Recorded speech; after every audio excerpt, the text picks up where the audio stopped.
అనంతపురం జిల్లాలోని Kalyandurg excise CI Haseena Banu ఒక వివాదంలో చిక్కుకున్నారు. ఆమె తన ఆఫీస్ అటెండర్ను చెప్పుతో కొట్టారనే ఆరోపణలు వినిపిస్తూ ఉన్నాయి.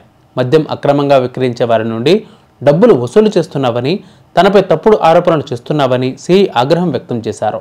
ఈ ఘటనకు సంబంధించిన వీడియో ప్రస్తుతం వైరల్ కావడంతో విషయం వెలుగులోకి వచ్చింది. ఈ సంఘటన స్థానికంగా సంచలనం సృష్టించింది. దీనిపై ఉన్నతాధికారులు ఎలా స్పందిస్తారో చూడాలి.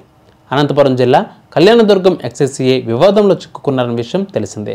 ఆమె ఆఫీస్ బాయ్పై చెప్పుతో దాడి చేసిన ఘటన కలకలం రేపింది. మద్యం అక్రమంగా విక్రయిస్తున్న వారి నుంచి నువ్వు డబ్బులు వసూలు చేసుకుని నాపై చెబుతావా, నా మీద లేనిపోని ఆరోపణలు చేస్తావా? Kalyanadurgam excise CI Haseena Banu office బాయ్ని చెప్పుతో కొట్టారు. ఈ వీడియో సోషల్ మీడియాలో వైరల్ కావడంతో ఈ ఘటన బయటపడింది. కొంతకాలంగా తన పేరు చెప్పి డబ్బులు వసూలు చేస్తున్నారని హసీనా బాను చెబుతున్నారు. ఈ క్రమంలో అటెండర్తో సిఐకి వాగ్వాదం జరిగింది. ఇద్దరి మధ్య మాట పెరిగి సిఐ అటెండర్ను చెప్పుతో కొట్టారు. అయితే అటెండర్ మాత్రం తనకు ఏమీ తెలియదు అంటున్నారు. ప్రాథమికంగా అందిన సమాచారం ప్రకారం ఎక్సైజ్ కార్యాలయం పరిధిలో ప్రతి నెల మద్యం అక్రమంగా విక్రయిస్తున్న వారి నుంచి సిఐ డబ్బులు వసూలు చేస్తున్నట్లు ఆరోపణలు వచ్చాయి. ఇదే విషయంపై ఆఫీస్ బాయ్ నాని ఎక్సైజ్ ఉద్యోగుల సంఘానికి ఫిర్యాదు చేసినట్లు సమాచారం. ఈ ఫిర్యాదు అంశంపై ఆ శాఖ ఉద్యోగులు సంఘం నాయకులు ఇటీవల ఆమెతో మాట్లాడేందుకు వచ్చారు.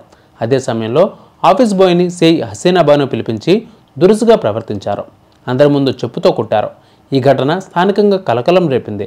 ఏకంగా ఎక్సైజ్ స్టేషన్లోని ఆఫీస్ బాయ్పై దాడి చేసినట్లు తెలుస్తోంది. ఈ ఘటనపై సంబంధిత శాఖ ఉన్నతాధికారులు స్పందించాల్సి ఉంది. మరొకవైపు మంత్రి నారా లోకేష్ ఉమ్మడి అనంతపురం జిల్లాలో పర్యటించనున్నారు.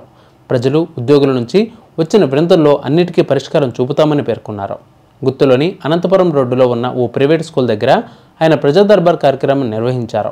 ఈ సందర్భంగా నియోజకవర్గంలోని పామిడి, గుత్తి, గుంతకల్లు మండలాలకు చెందిన ప్రజలు, ఉద్యోగులు, కార్యకర్తలు పెద్ద ఎత్తున తమ సమస్యలను నారా లోకేష్ దృష్టికి తీసుకువెళ్లనున్నారు. ఈ సమస్యల్ని అధికారుల దృష్టికి తీసుకువెళ్లే పరిష్కరిస్తామన్నారు నారా లోకేష్.